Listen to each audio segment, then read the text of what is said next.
Assalamualaikum warahmatullahi wabarakatuh. Perkenalkan, nama saya Roy Rizky Pulungan dari Prodi Manajemen Bisnis Syariah. Baik, di sini saya ingin coba menjelaskan tentang penganggaran untuk perencanaan dan pengendalian, di mana peran penganggaran dalam perencanaan dan pengendalian.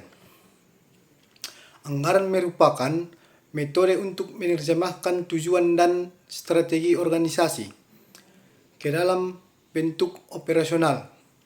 Sedangkan pengendalian adalah proses mendapatkan standar, memperoleh umpan balik mengenai kinerja yang sesungguhnya, dan melakukan koreksi apabila kinerja yang sesungguhnya menyimpang dari rencana. Anggaran dapat digunakan untuk membandingkan hasil sesungguhnya dengan hasil yang direncanakan.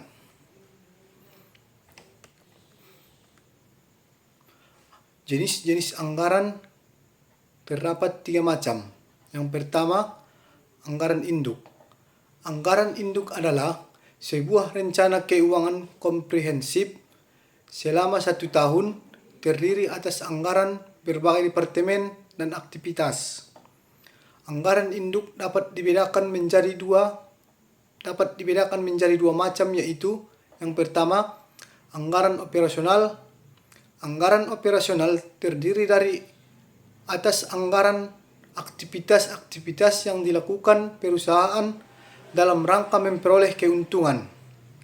Misalnya, penjualan, produksi, dan persediaan barang jadi. Hasil akhir anggaran operasional adalah laporan laba rugi dianggarkan atau proforma. Yang kedua, anggaran keuangan. Anggaran keuangan meliputi anggaran arus kas masuk, arus kas keluar, dan posisi keuangan. Rencana arus kas masuk, arus kas keluar diperinci dalam anggaran kas. Sedangkan anggaran yang kedua, anggaran berkelanjutan. Dalam anggaran berkelanjutan, setelah anggaran 1 bulan direalisasi, anggaran 1 bulan di masa datang ditambahkan sehingga perusahaan selalu memiliki anggaran dengan cakupan 12 bulan. Anggaran berkelanjutan menurut manajemen untuk selalu melakukan perencanaan di muka. Suatu organisasi biasanya menyiapkan anggaran tahun yang akan datang sekitar 4 atau 5 bulan sebelum tahun anggaran dimulai. Yang ketiga, anggaran yang selalu diperbaharui. Anggaran ini hampir sama dengan anggaran berkelanjutan. Tujuan anggaran ini bukan agar perusahaan selalu memiliki anggaran selama 12 bulan, melainkan untuk memperbaharui anggaran induk setiap bulan saat diperoleh informasi baru. Yang selanjutnya, fungsi anggaran. Peranan anggaran pada suatu perusahaan merupakan alat untuk membantu manajemen dalam pelaksanaan fungsi perencanaan, koordinasi, pengawasan, dan juga sebagai pedoman kerja dalam menjalankan perusahaan untuk tujuan yang telah ditetapkan. Keterkaitan perencanaan, operasi, dan pengendalian terdapat 6 macam. Yang pertama, perencanaan. Yang kedua, tujuan jangka panjang.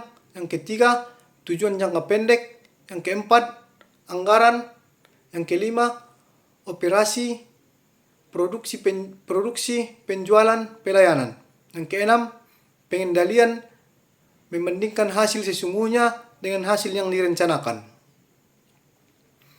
Dan seterusnya, penyusunan anggaran operasional. Yang pertama, anggaran penjualan. Anggaran penjualan adalah proyeksi yang menunjukkan perkiraan penjualan setiap produk dalam unit atau rupiah. Dalam unit dan rupiah. Pada perusahaan yang memproduksi beberapa jenis produk, perkiraan dan penjualan harus dibuat untuk setiap hari. Yang kedua, anggaran produksi. Anggaran produksi menunjukkan jumlah unit yang harus diproduksi untuk memenuhi kebutuhan, penjualan, dan kebutuhan persediaan akhir. Untuk menghitung jumlah unit yang akan diproduksi, harus diketahui unit penjualan maupun unit persediaan akhir yang diinginkan. Yang ketiga, anggaran pembelian bahan baku.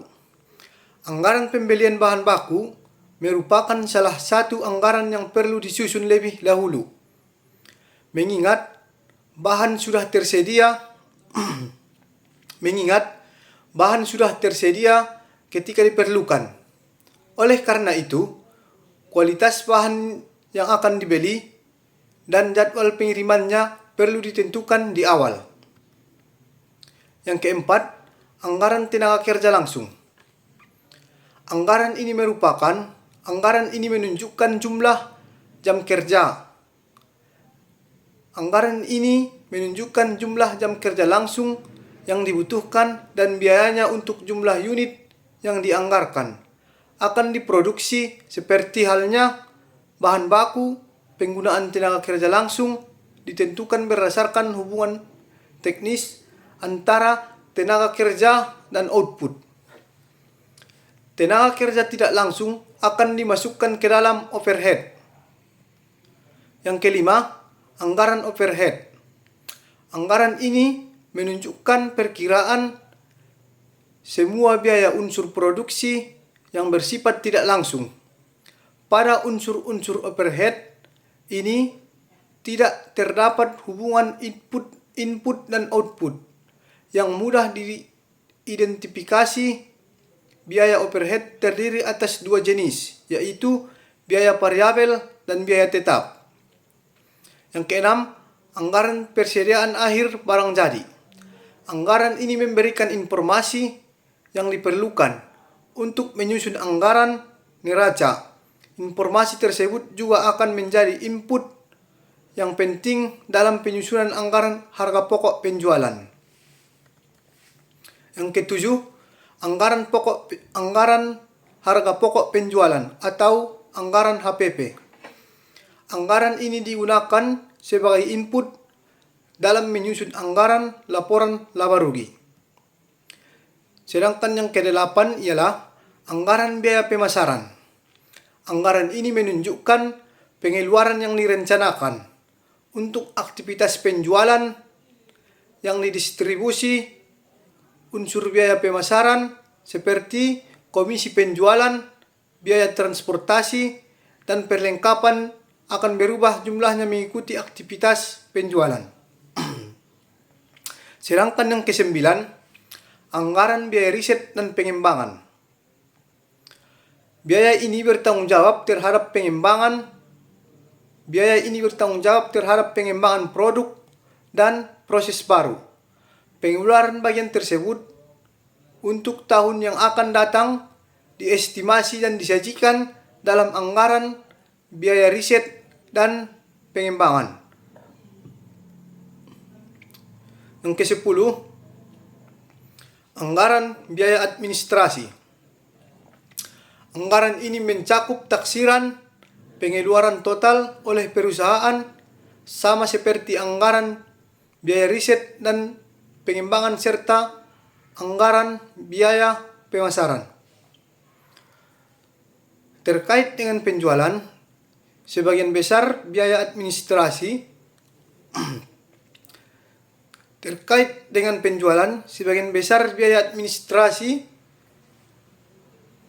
bersifat tetap. Biaya tersebut meliputi gaji staf, depresiasi gedung, dan peralatan kantor pusat, honor layanan hukum, dan lain-lain. Yang ke-11, anggaran laba rugi. Anggaran laporan laba rugi. Anggaran laba rugi adalah sebuah rencana Ini berfungsi sebagai panduan yang menetap. Ini berfungsi sebagai panduan yang menetapkan batas pengeluaran untuk berbagai pengeluaran. Di masa depan, anggaran ini juga menetapkan target penjualan untuk menghasilkan pendapatan yang cukup untuk mendukung pengeluaran untuk periode waktu tertentu. Dan seterusnya yaitu penyusunan anggaran keuangan. Anggaran kas. Yang pertama, anggaran kas. Anggaran kas adalah rencana terperinci yang menunjukkan perkiraan sumber dan penggunaan kas. Anggaran kas memiliki lima bagian utama yaitu: yang pertama, jumlah kas yang tersedia. Yang kedua, pengeluaran kas. Yang ketiga, kelebihan dan kekurangan kas. Yang keempat, pendanaan saldo kas. Yang kedua, anggaran neraca.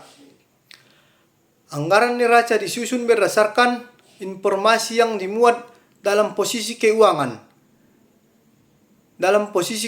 tahun sebelumnya dan anggaran lain dalam anggaran induk. Yang ketiga, anggaran laporan arus kas.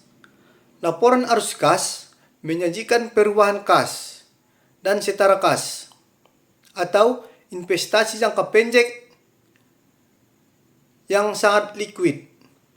Dalam satu periode, penerimaan dan pengeluaran kas dalam laporan arus kas dikelompokkan ke dalam aktivitas operasi, investasi, dan pendanaan. Dan yang seterusnya, anggaran fleksibel untuk perencanaan dan pengendalian. Yang pertama, anggaran merupakan alat yang berguna untuk pengendalian, untuk dapat digunakan dalam evaluasi kinerja. Ada dua hal yang harus dipertimbangkan. Pertama adalah menentukan berapa jumlah anggaran yang harus dibandingkan dengan hasil sesungguhnya. Sedangkan yang kedua adalah menyangkut dampak anggaran terhadap perilaku manusia. Yang kedua, anggaran statis. Anggaran induk disusun berdasarkan tingkat aktivitas tertentu sehingga bersifat statis. Pendapatan dan biaya yang disusun untuk anggaran statis tergantung pada tingkat aktivitas yang jarang sama dengan aktivitas sesungguhnya. Sehingga anggaran tersebut tidak banyak berguna dalam pembuatan laporan kinerja. Sedangkan yang ketiga ialah anggaran fleksibel. Anggaran fleksibel dapat digunakan untuk pengendalian karena dapat menghitung jumlah biaya yang seharusnya terjadi pada tingkat aktivitas sesungguhnya. Anggaran fleksibel kadang juga disebut sebagai anggaran variabel. Anggaran digunakan untuk mengevaluasi efisiensi dan keefektifan perusahaan. Efisiensi dicapai jika proses bisnis dilakukan dengan cara yang paling baik, yaitu dengan sedikit ataupun tanpa pemborosan. Dimensi perilaku dan penganggaran. Anggaran dapat mempengaruhi perilaku secara positif atau negatif, tergantung pada bagaimana anggaran digunakan. Perilaku positif terjadi apabila individu manajer selaras dengan tujuan organisasi dan manajer memiliki dorongan untuk mencapainya. Administrasi anggaran yang tidak tepat dapat menimbulkan reaksi manajer yang negatif. Perilaku negatif manajer dapat termanifestasi dalam beberapa cara yang dapat berimplikasi pada tidak dicapainya tujuan organisasi. Karakteristik sistem penganggaran yang baik. Yang pertama, umpan balik mengenai kinerja yang sering. Yang kedua, insentif keuangan dan non-keuangan. Yang ketiga, penganggaran partisipatif. Yang keempat, standar realistis. Yang kelima, keterkendalian biaya. Yang keenam, banyak ukuran kinerja. Baik, kesimpulan yang saya dapatkan pada materi ini adalah perencanaan adalah pandangan ke depan untuk